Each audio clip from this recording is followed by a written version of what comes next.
So this is the second part of my video about growing lettuces in winter, and it's a good time now really, because as we move into December we're really starting to see a slowdown in growth rate. And so if you want lettuces all the way through winter, there are only kind of three strategies that I can think of for growing mature lettuce leaves. If you want mini microgreens, obviously that's a different issue, and I'm not going to talk about that in this video. But the three strategies are: grow a huge amount of lettuce and harvest individual leaves, grow mature lettuce heads and kind of store up fully grown leaves effectively that you can then harvest in winter, or grow lettuces under grow lights where growth can be really high, even obviously in the winter months. And I do all three of those things, partly because by harvesting individual leaves I'm keeping the plants really nice and healthy, and that's really important because when we get to March time, sort of late February, March time, growth really takes off. And if you've got nice healthy lettuces, obviously you can start harvesting individual leaves off those, and you know the harvest will be great. But that's not enough, because I can't dedicate enough space to lettuces to be able to harvest individual leaves in the middle of winter, because the growth rates are just far too slow. You know, you need like 4 or 5 times as much space that you do in November, say, in the middle of December. So I need to store up some leaves that effectively are being held fresh in big nice lettuce heads that I can then harvest, and I don't need those in March, so I'm effectively just storing them up for midwinter, harvesting the whole head of the lettuce and then clearing those beds and getting them replanted with something else for harvest in spring. And I do that, and I've got a few beds dedicated to lettuces that are being grown like that. But even so, I can't quite make it through winter like that. So my third strategy, as I say, is to grow with grow lights, and I've got grow lights on the top of the wardrobe in one of the bedrooms, and I really like them there. That is where I grow my seedlings, and that's where I'll be growing my peppers and all sorts of stuff for spring. And so I want to clear that space because I've got lovely trays now of lettuces ready to transplant, and I want to transplant them into my 2 grow lights on the shelving units behind me, and I'll show you those in a minute. And one of those I call the sun, and the other one I call the moon, so that I can do Alexa, turn on the sun. Oh, you've got to look at it to get it to listen to you. Alexa, turn on the moon. So yeah, so there we've got the 2 grow lights behind me. So I'm just going to now transplant my little lettuce seedlings, and they should be ready about when I need them. So about towards the end of December, and then I'll eat them all the way through January and early February. So let's take a look. So this is the first of 3 trays actually of lettuce that I've got to plant out. This is the only one that's going to be grown under grow lights, and it obviously has already been grown under grow lights. The other 2 trays are going to get planted out on the allotment. I've got Flashy, bush oak I think, which is really a lovely lettuce, as you can see, absolutely beautiful colouring. Riccia, that's a kind of firm favourite of mine all year round and does pretty well in spring, but it's not doing so well at this time of year. Needs a bit more light, which it's going to get obviously under the lights. Navara, absolutely fabulous lettuce, so I've got 2 rows of that. Grenoble Red, pretty good. Can sometimes get a little bit of tip burn, but I'm hoping that I put enough lime in the compost to prevent that. And Canasta, a bit more slow growing, as you can see, than the others, but makes a really nice addition to the mix. Nice bit of colour there. I am doing the lettuces in these plant pots this year. So last year I did them in these closed bottom trays, and they did okay actually, but the reason I'm doing them in pots is because it's easier to bottom water them rather than top water them, And that's important if you don't want fungus gnats. So obviously you need to do a bit of top watering at the moment because you don't want to fully saturate the compost with such young plants. But once they get mature and growing strongly, then you want the top surface of the compost to be dry. Hence, that means you won't get any fungus gnats. And that means bottom watering. So not having just a closed bottom tray and planting direct into the tray makes sense. And the other reason for doing it in individual pots is if you get a lettuce that's not thriving, it's a lot easier to just replace a pot in this tray than it is to dig one up and try and transplant it back into an existing tray. And yeah, I'm sure there'll probably be other benefits to doing that. This is a peat-free compost, quite high nutrient. It's got enough nutrients in it for 3 months, which will be perfect for lettuces because obviously they're going to be quite fast growing, so they're going to need quite a lot of nutrients. And I've got these little trays, and I've got these really big trays.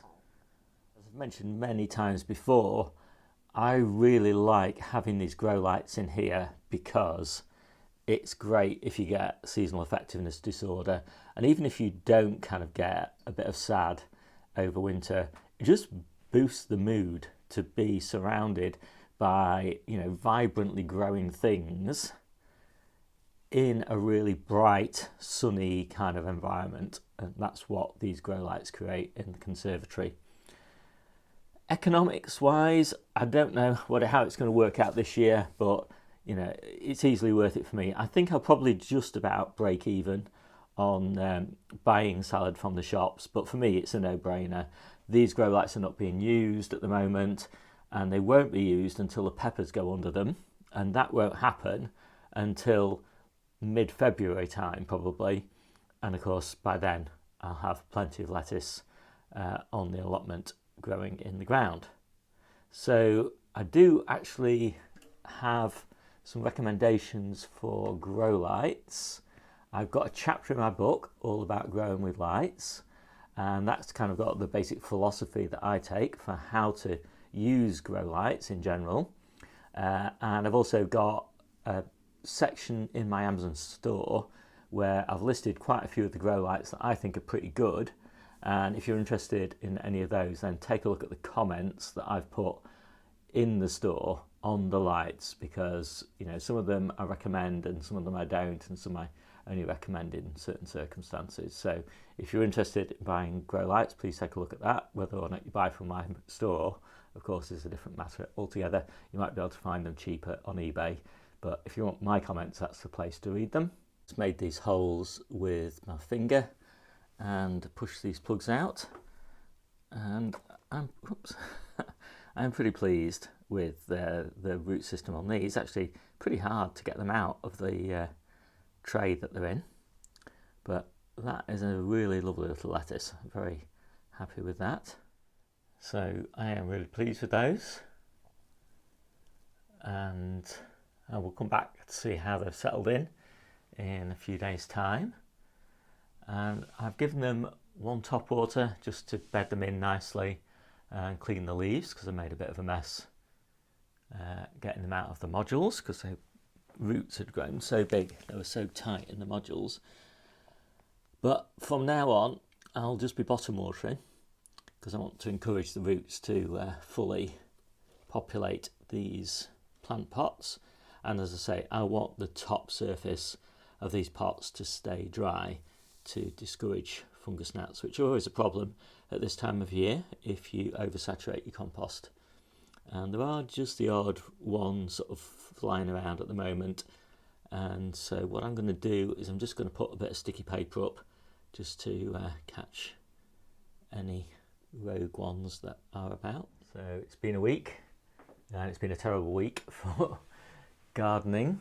Temperatures down to -8 and sort of -7 in the polytunnel, so very little growth of lettuces there, but as you can see, really nice growth on these. And it's actually December the 10th, so I want these ready sort of towards the end of December. it's looking at this sort of level of growth like they'll be ready to have their first pick next week. These down here, slightly less powerful grow light, but they're still growing along really nicely.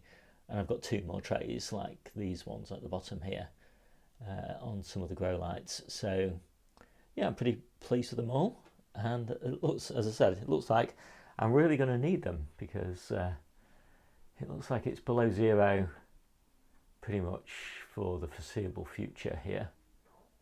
So we're at 6 weeks old now, and I've realised that there's another benefit of growing them in individual pots, and that is I can now space them out a bit more, because they just were too big to all be kind of together in these trays. So I've put some up on the shelf in the conservatory where they're just getting natural light. They won't grow very much up there, but they'll be ready to kind of come under the grow light once I've harvested some of these. I think in total, how many have I got? I've got 48 lettuces in total to last me about 6, let's call it 8 weeks.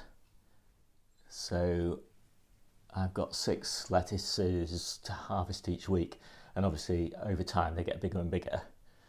But you can see they're beautiful lettuces already. I've actually harvested the first 2 of them, and they were absolutely gorgeous by comparison with the ones we harvested off the allotment. And I've got no more space now, I've kind of run out of space.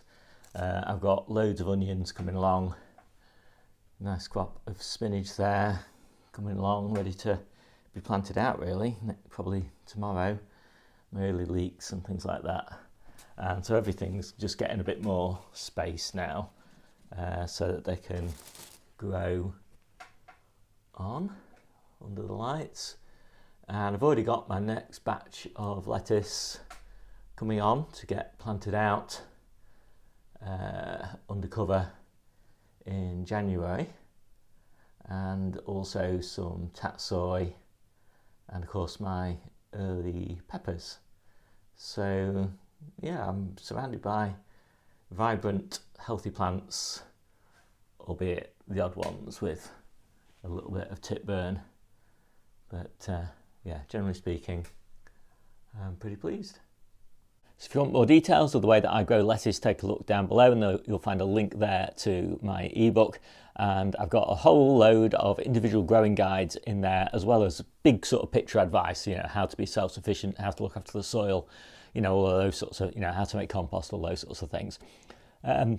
So yeah, just check out that link if you're interested. My name's Steve. This is the Seaside Kitchen Garden and Allotment channel, and I'll see you soon.